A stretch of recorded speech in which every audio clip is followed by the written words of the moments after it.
Hello everyone, please welcome back to my channel.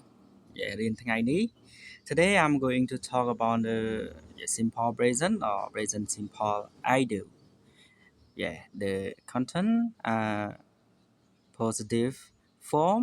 affirmative, negative, and question. Okay, at the end of the video, you have free test at the end. ចឹងសួស្តីអ្នកទាំងអស់គ្នាថ្ងៃហ្នឹងយើងនឹងទៅនិយាយឬក៏ទៅសិក្សាអំពី simple present បាទតើតើនឹង I do អញ្ចឹងវីដេអូនេះគឺខ្ញុំធ្វើដើម្បីចែករំលែកទៅដល់បងប្អូនដែលគាត់បាទជានិស្សិតឬក៏ជាអីដែលគាត់ខ្សោយឬក៏អង់គ្លេសកម្រិតដំបូងឯងអាចមើលបានទាំងអស់គ្នាអញ្ចឹងណាអូខេតោះកុំឲ្យខាត់ពេលវេលាយូរអូខេតោះឥឡូវយើងទៅសិក្សា so how to use the present simple the present simple is used to talk about okay facts or general truth two habits regular things អញ្ចឹងទី1 usage វាប្រើអំពីការពិតឬក៏ការពិតទូទៅ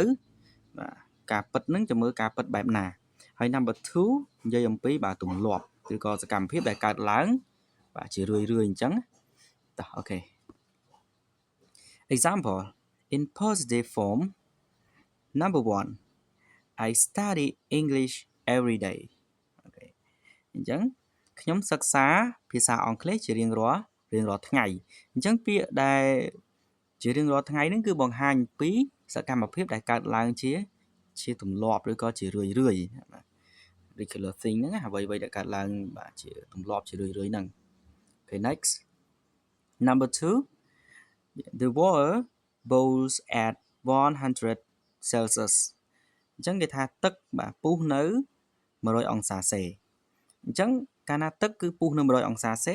គឺជាការពិតហើយបាទការពិតគឺតកតងនឹងfacts អាទឹកយើងដែលយើងផឹកបានហ្នឹងណាបាទយើងដាំពុះហ្នឹងគឺ100អង្សាសេហ្នឹងគឺជាការពិតហើយមានន័យថាពិតហ្នឹងគឺវាពិតទូទៅទឹកនៅស្រុកណាក៏ពុះប៉ុណ្្នឹងដែរនៅប្រទេសណាក៏ពុះប៉ុណ្្នឹងដែរ next number 3 I always play football well អញ្ចឹងមានន័យថាខ្ញុំតែងតែលេងបាទលេងបាល់បានយ៉ាងល្អអញ្ចឹងពាក្យថា always បង្ហាញពី regular things បាទតើតើនឹង regular things បាទតើតើនឹងអ្វីដែលកើតឡើងជារឿយណាមានន័យថាឲ្យតែគាត់លេងបាល់គឺដឹងតែល្អមិននិយាយថាលេងអន់ទេអញ្ចឹងតែ 99% លេងល្អអូខេ next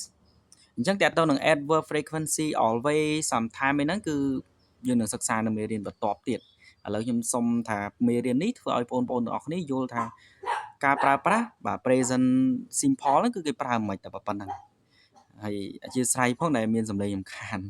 ដោយសារតែកូនឆ្កែរបស់ខ្ញុំគឺវាព្រុសមិនដឹងថាវាព្រុសអីមន់ក៏វាព្រុសដែរអូខេតោះ number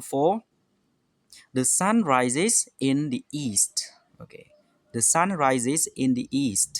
អញ្ចឹងគេថាព្រះអាទិត្យគឺរះនៅទិសខាងកើតអញ្ចឹងអានេះគឺជាការពិតទូទៅហើយនៅស្រុកណាប្រទេសណាក៏រះនៅទិសខាងកើតដែរមិនអាចព្រះអាទិត្យរះនៅទិសខាងលិចទេមែនទេអូខេ number 5 you brush your teeth twice a day អញ្ចឹងមានន័យថាអ្នកគឺដោះធ្មេញខ្លួនឯងហ្នឹងអ្នកដោះធ្មេញរបស់អ្នកហ្នឹងគឺបាទ2ដងក្នុងមួយថ្ងៃកាលណាបង្ហាញពីចំនួនដងអញ្ចឹងអាហ្នឹងអាចនិយាយតាក់ទងនឹងទម្លាប់ឬក៏សកម្មភាព regular thing នឹងឯងសកម្មភាពដែលកើតឡើងជារឿយណាបាទជាញឹកញាប់ហ្នឹងអូខេ next number 6 the earth goes around the sun អញ្ចឹងគេថាផែនដីគឺវិលជុំវិញព្រះអាទិត្យអញ្ចឹងអាហ្នឹងគឺជាការពិតហើយបាទជាការពិតជាសកលទៀតព្រោះគេបានសិក្សាដឹងហើយមែនទេអញ្ចឹងបងប្អូនដែលរៀនថ្នាក់ធំប្រកាសជាដឹងហើយថាផែនដីគឺវិលជុំវិញព្រះអាទិត្យ next អញ្ចឹងអានេះគឺខ្ញុំដាក់សញ្ញាព្រួញគឺបង្ហាញពីមុខងារវាមួយដែលបងប្អូនត្រូវតែចងចាំថាវាមានធាតុសំខាន់អីខ្លះនៅលើបាទកាល present simple ហ្នឹងអញ្ចឹងគឺបងប្អូនមើលទៅបាទនេះគឺរូបមន្តសំខាន់របស់វាបាទគឺ subjects អក្សរ S ហ្នឹងគឺ subjects នៅខាងក្រោមហ្នឹងណាបាទ plus v ហ្នឹងគឺ verb ហ្នឹងជាកិរិយាសព្ទនេះដែលពាក្យពេញនៅខាងនេះហើយខ្ញុំបើកវងកញ្ចក់ដាក់ s es plus obj ហ្នឹងគឺ object ហ្នឹងប្រែថាកម្មបត្តិហើយអក្សរ s នៅខាងដើម subject វិញប្រែថាប្រធាន verb ហ្នឹងគឺជាកិរិយាសព្ទអញ្ចឹងធាតុសំខាន់របស់វាគឺមានពីរសំខាន់គឺ subject and verb ហ្នឹងតែ verb នៅហ្នឹងមាន verb s និង es មានបងប្អូនឆ្ងល់ទេអញ្ចឹង verb កន្លែងហ្នឹងគឺមានវាអាចមាន3វាអាស្រ័យទៅលើ subject បាទបើ subject ហ្នឹងជា plural បាទឬក៏ជា IUV day ហ្នឹងគឺយើងប្រើជាមួយនឹង verb base verb ហ្នឹងគេហៅថាកិរិយាសព្ទខ្ទង់ទី1បាទហើយចំណែកដែលប្រធានដែលផ្ដើមដោយ he she it ឬក៏ singular noun ដែលដើរតួជា subject ជាប្រធានហ្នឹងគឺយើងប្រើ verb ses តិចទៀតយើងនឹងបញ្យល់លម្អិតឥឡូវយើងមើលនេះ the sun you the earth បាទអាហ្នឹងគឺសិតតែខ្ញុំ highlight ពណ៌ QQ ហ្នឹងគឺវាជា subject ហើយដល់ទៅពេល rises brush ហើយនឹង goes អាហ្នឹងគឺជា verb ហើយយើងមើលកន្លែង you brush អត់មាន time es ទៅ you brushes ទេដោយសារតែវាជា verb ដែលប្រើជាមួយនឹង subject you ដែលខ្ញុំនិយាយខាងលើមិញហ្នឹងគឺ I you we they អញ្ចឹងសង្ឃឹមថាបងប្អូនតន់ហើយបើអត់តន់អាច comment នៅខាងក្រោមឬក៏មើលសារដើមឡើងវិញបានណាអញ្ចឹងកុំឲ្យខាត់ពេលយូរវីដេអូកុំឲ្យវែងឆ្ងាយយើងទៅមុខបន្ថែមទៀតអញ្ចឹងធាតុសំខាន់វាបងប្អូនត្រូវចាំថា subject verb s និង es បាទអញ្ចឹងគេថាចាំមិនឥ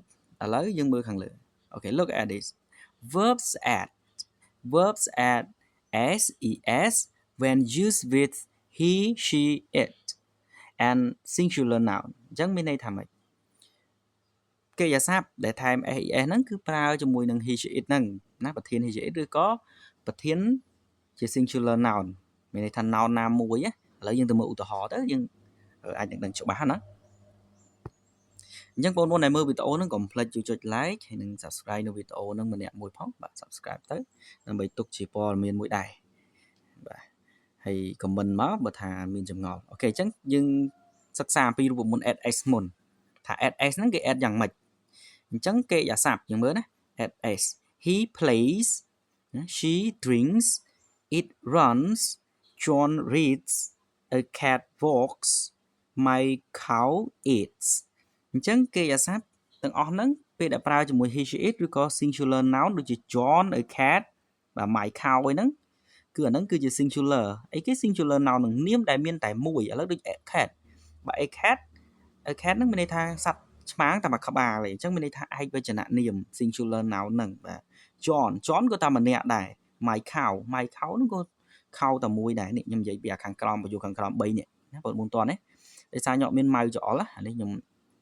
អត់មានម៉ៅច្អល់អញ្ចឹងពិបាកប៉ុន្តែបងប្អូនអាចមើលតាមអ្វីដែលខ្ញុំអានហ្នឹងទៅណាបាទអញ្ចឹងplays យើងថែម s បាទ drinks ថែម s runs ថែម s reads s walks and eats អញ្ចឹងទាំងអស់ហ្នឹងគឺសិតតែជាកិរិយាសព្ទថែម s ជាមើលយើងទៅមើលរូបមន្តដែលថែម es វិញOkay next អញ្ចឹង add es for verbs ending in s sh ch ox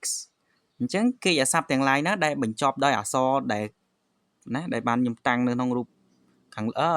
ក្សរខាងលើហ្នឹងមាន s sh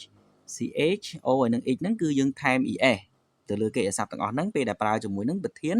he she it ឬក៏ singular noun តោះឥឡូវទៅមើលឧទាហរណ៍ he watches ឃើញអត់ she washes it goes David fixes អញ្ចឹងកិរិយាសព្ទទាំងអស់ហ្នឹងគឺសុទ្ធតែថែម es ទាំងអស់ឃើញទេថែម es ទាំងអស់ដោយសារតែវាចូលរូបមន្តខាងលើនោះណាខាងលើ watch ចូលរូបមន្តបញ្ចប់ដោយធម្មតាពាក្យ watch ប្រែថាមើលបញ្ចប់ដោយ ch អញ្ចឹងយើងថែម es ណាអញ្ចឹង she washed yeah she was អញ្ចឹងយើងថែម es ទៅជា she washes អញ្ចឹងតមក go យើងថែម es ទៅ goes ណា fix យើងថែម es ទៅ fixes បាទ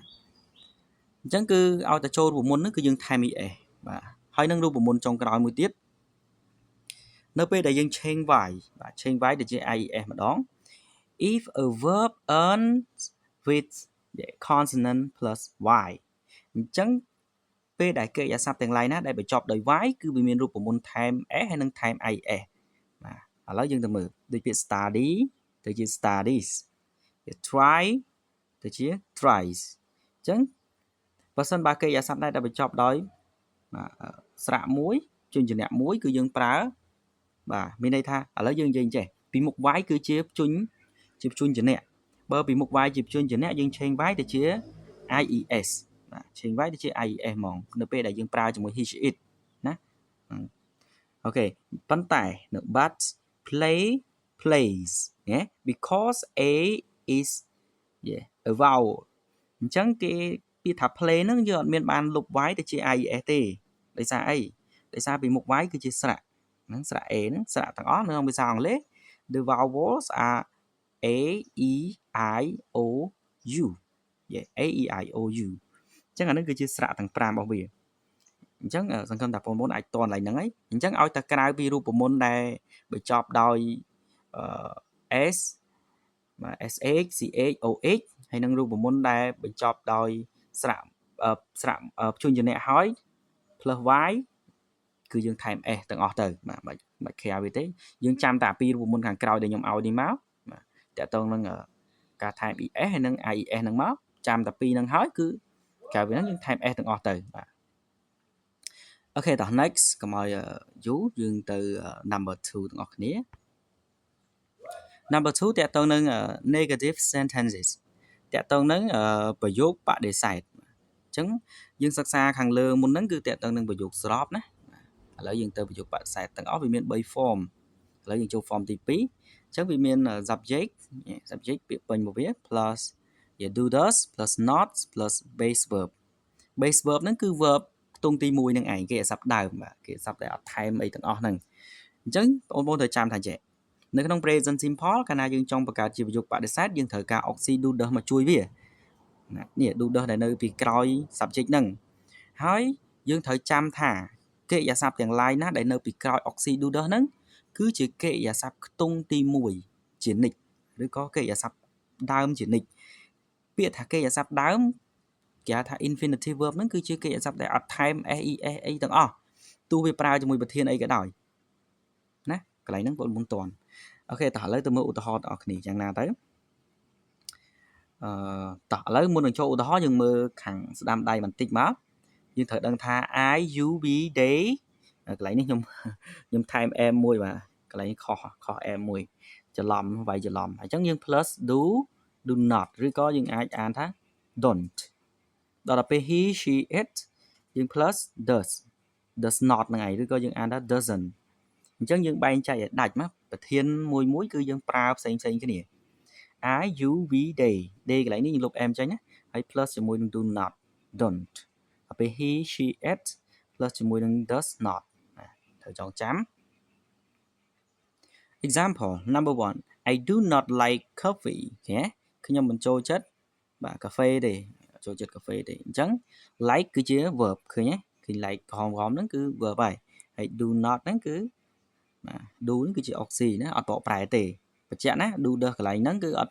ត់មានអត្ថន័យបកប្រែបានទេដោយសារវាជាកិរិយាសព្ទជំនួយវាមិនមែនជា verb មិនមែនជា main verb ទេបើ like បានជា main verb គឺវាឈរនៅពីក្រោយ oxy ហ្នឹងឯង oxy do the ហ្នឹងឯង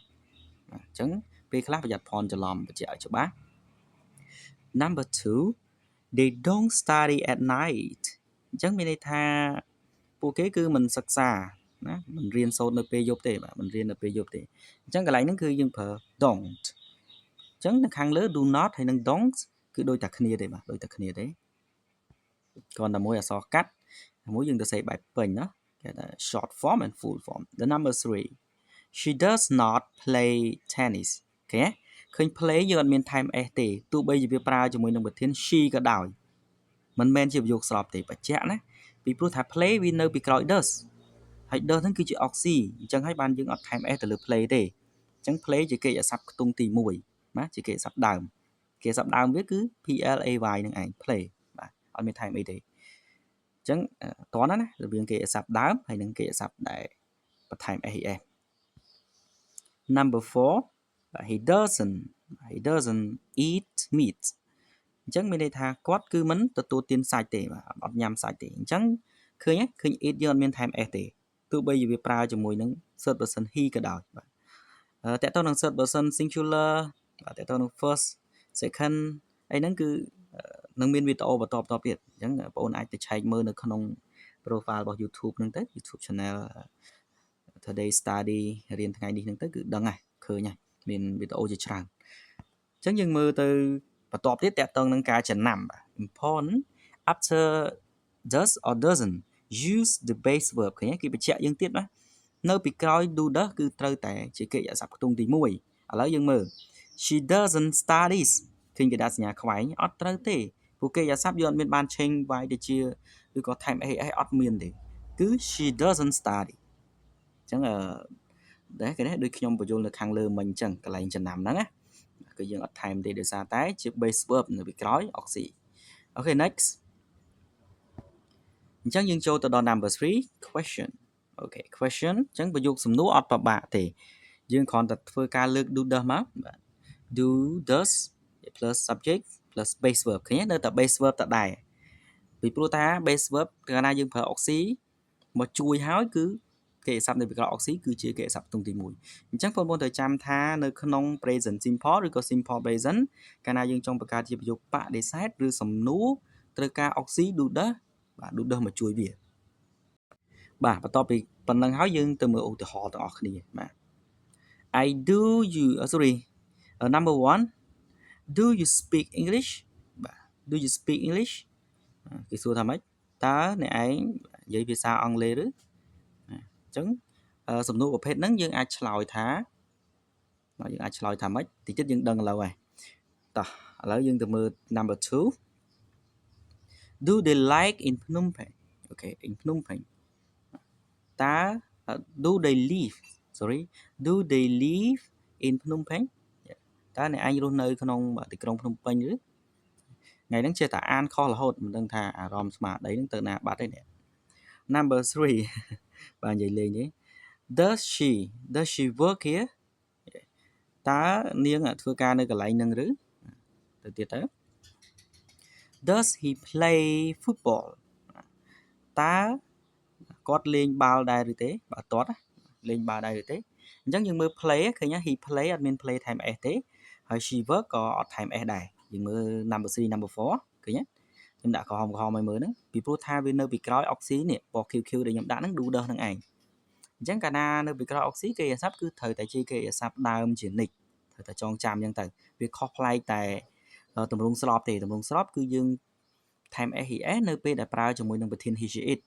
តែនៅពេលដែលប្រយោគសំណួរឬបដិសេធយើងលែងខ្វល់ហើយឲ្យតែយើងដឹងថា do ប្រើមួយ subject ណាហើយ does ប្រើជាមួយ subject បាទ he she it អញ្ចឹងទៅហើយកិរិយាសព្ទគឺយើងដាក់ដដែលមកអញ្ចឹងយើងទៅទៀត 5 Does John eat breakfast តើ John ហ្នឹងទទួលទានអាហារពេលព្រឹកឬទេឥឡូវសំណួរប្រភេទហ្នឹងបងប្អូនត្រូវចាំថាគេហៅថា yes no question ប្រភេទសំណួរបិទប្រភេទសំណួរបិទគឺសំណួរមិនឥឡូវយើងទៅមើលចម្លើយខ្ញុំភ្លេចដាក់ចម្លើយអានេះគឺជា quiz ទេណាបងប្អូន quiz ទេប្រភេទសំណួរបិទគឺជាសំណួរដែលឆ្លើយបានតែ yes និង no ទេឥឡូវឧទាហរណ៍ថា do you speak English អញ្ចឹងបងប្អូនឆ្លើយថាម៉េចគាត់ឆ្លើយ yes I do or no I don't មែនទេ number 2 do they live in Phnom Penh អញ្ចឹងប្រកាសជាបងប្អូនឆ្លើយថាម៉េច yes they do no they don't number 3 does she work here ប្រកាសជាយើងឆ្លើយ yes she is yes she does បាទ no she doesn't អញ្ចឹងកាលណាគេសួរអីគឺយើងឆ្លើយនឹងមកអាហ្នឹងគេហៅថាសំណួរ yes no question ហើយយើងអត់ត្រូវការឆ្លើយអីផ្សេងក្រៅពី yes no ហ្នឹងទេបាទឥឡូវយើងចប់ប៉ុណ្្នឹងហើយណាបាទការគឺនេះធ្វើកាត់ផងវីដេអូចុងវែងយូរតែមែនតើណាអញ្ចឹងតាក់ទងនឹង mini quiz បន្តិចបន្តួចទេ choose the correct answer អញ្ចឹង quiz នេះគឺបងប្អូនធ្វើខ្លួនឯងខ្ញុំមិនបានដាក់ចម្លើយកែឲ្យទេប៉ុន្តែបើចង់ធ្វើ quiz នឹងបន្តអាចឆែកនៅក្នុង profile បាន YouTube ទៅធ្វើបន្តបានអញ្ចឹងណាមាន quiz ច្រើនតែចម្លើយយើងអាចធ្វើខ្លួនឯងហើយ comment នៅខាងក្រោមមកចាំខ្ញុំកែឲ្យបាទខ្ញុំកែឲ្យថាត្រូវឬក៏ខុសថាឥឡូវឧទាហរណ៍ខ្ញុំឧទាហរណ៍ឲ្យមួយចុះ number 1 water at 100 Celsius អញ្ចឹងទឹកចុច100អង្សាសេអញ្ចឹង number 1គេដាក់ A ដាក់ bowl ហើយ number 2 bowls អញ្ចឹង តើយើងយកមួយណាយើងយក bowl time s ឬក៏ bowl អត់មាន s អញ្ចឹងណាបាទអញ្ចឹងកន្លែងហ្នឹងឥឡូវចម្លើយរបស់វាគឺឥឡូវខ្ញុំរាប់ពី1ដល់3ចាំគិតទាំងអស់គ្នា1 2 3 yes correct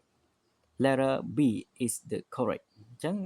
បាទ B គឺជាចម្លើយត្រឹមត្រូវយើងយក bowl មាន s ដោយសារតែទឹកគឺវាពុះអញ្ចឹងទឹកគឺជា singular singular noun subject ណាអញ្ចឹងគឺយើងប្រើ bowl ថែម s អូខេអញ្ចឹងមេរៀនបន្តទៀតខ្ញុំនឹងធ្វើឲ្យវីដេអូហ្នឹងវាកាន់តែមានគុណភាពឡើងបន្តិចម្ដងនេះជាសារនេះខ្ញុំរវល់ដែរអញ្ចឹងក៏ជួបគ្នាតែប៉ុណ្្នឹងអូខេ bye bye see you later